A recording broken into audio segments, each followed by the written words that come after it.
ഒരു ഫുഡ് ഫെസ്റ്റിവലിന് വന്നിട്ടുള്ളത്. നമുക്ക് ഫുഡ് എങ്ങനെയുണ്ടെന്ന് നോക്കാം. പൂരി 2 കറി, ബാജി, കടല, വട.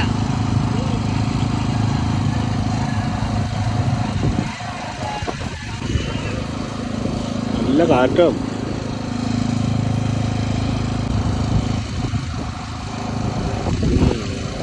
തിന്നിട്ട് രക്ഷയില്ല. ടേസ്റ്റ് ചെയ്ത് നോക്കട്ടെ. ചുവന്ന എത്തി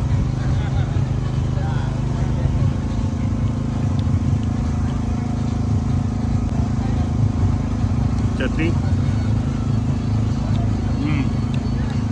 ചട്നി ആവറേജ്, പക്ഷേ മൊരിഞ്ഞ വരെ കേട്ടാ. പൂരിയോട്ടെ, പൂരി കുറച്ച് നേരത്തെ ആക്കിയതാണ്, അതുകൊണ്ടത് കുറച്ച് വരവുണ്ട്. ബാജി എടുക്കാം, ബാജി ഓക്കെ. അങ്ങനെ ഞങ്ങൾ കുറച്ചും കൂടെ വിശക്കുന്നതുകൊണ്ട് ഇനി വേറെ എന്തെങ്കിലും വാങ്ങാൻ നോക്കി. അപ്പം ലേ മൺസൂൺ എന്ന് പറഞ്ഞാൽ കാൻബറയിലെ ഒരു റെസ്റ്റോറൻ്റ് ഉണ്ട്. അവിടുന്ന് അവർ സ്റ്റോളുണ്ട്.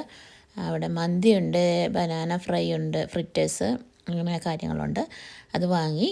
അത് കഴിഞ്ഞിട്ട് ഇവിടെ ഒരു ചേട്ടൻ ഒരു മിൻറ്റ് ജ്യൂസ്, മിൻറ്റ് ഡ്രിങ്ക് ഉണ്ടാക്കുന്നുണ്ട്. അതൊരു കാണാൻ രസമുണ്ട്. അത് എന്തൊക്കെയാണ് ഇൻഗ്രീഡിയൻസ് എന്നുള്ളത് ചേട്ടന് മാത്രമേ അറിയുള്ളൂ. എന്തൊക്കെയോ കോരി ഒഴിക്കുന്നുണ്ട്. അത് എന്താണെന്ന് ചോദിച്ചില്ല. അത് സീക്രട്ട് ഇൻഗ്രീഡിയൻസ് ആയിരിക്കും. എന്തായാലും ഉണ്ടാക്കുന്നത് കാണാൻ നല്ല രസമുണ്ട്. അതിൻ്റെ ഇടയിൽ സോഡയൊക്കെ ഒന്ന് ഇതാക്കി വെച്ച് ഒരു പ്രത്യേക രീതിയിലാണ് സോഡയൊക്കെ ഒഴിക്കുന്നത്. ഏകദേശം ഡ്രിങ്ക് റെഡി ആയെന്ന് തോന്നുന്നു കേട്ടോ. നമുക്ക് നോക്കാം, നോക്കിയിട്ട് ടേസ്റ്റ് എങ്ങനെയുണ്ടെന്ന് പറയാം കേട്ടോ.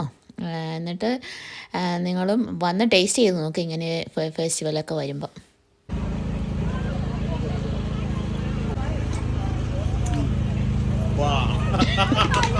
സൂപ്പർ. എന്ത് ടേസ്റ്റ്? മിന്റ് മെയിനായിട്ടുണ്ട്. ഇത് സോഡ വെള്ളം, ഉപ്പ്, എല്ലാത്തിൻ്റെ ഒരു മിക്സ്. എങ്ങനെ ആക്കണാണ് നല്ല രസമുണ്ടായിരുന്നു. അന്നേരം ഇതാണ് മെയിനായിട്ട് എടുത്തു പറയേണ്ടത്.